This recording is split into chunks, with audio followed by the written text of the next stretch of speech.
പുത്തഞ്ചിറ പാതുവ ദേവാലയത്തിൽ Francis Assisi ജൂബിലിയും ദണ്ഡവിമോചന വർഷവും ആഘോഷിക്കുന്നു.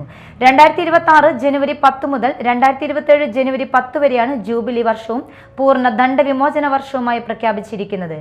ഇരിഞ്ഞാലക്കുട രൂപത മെത്രാൻ പോളി കണ്ണുകാടൻ ഉദ്ഘാടനം ചെയ്തു. ഫാദർ ജോ പാലുക്കുന്നേൽ ജൂബിലി പതാക ഉയർത്തി. ജൂബിലി വർഷത്തിൽ ദേവാലയം സന്ദർശിക്കുന്ന തീർത്ഥാടകർക്ക് വിപുലമായ സൗകര്യങ്ങൾ ഒരുക്കിയതായി ഫാദർ ഏലിയാസ് തെക്കേ മുണ്ടക്കപ്പടവിൽ അറിയിച്ചു.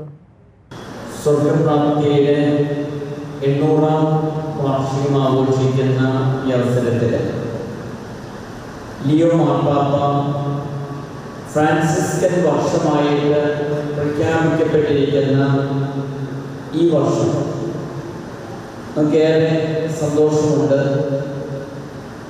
ഫ്രാൻസിസ്കൻ കൺവെൻഷൻ ആശ്രമമായിരിക്കുന്ന വിശുദ്ധ അന്തോണീസ് നഗരത്തിലുള്ള ഈ പാതുവ ആശ്രമ ദേവാലയം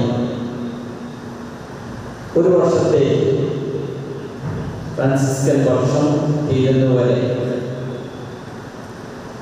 പൂർണ്ണ ദണ്ഡവിമോചനം ലഭിക്കുന്ന ഒരു തീർത്ഥാടക ദേവാലയമായിട്ട് പ്രഖ്യാപിക്കുവാനായി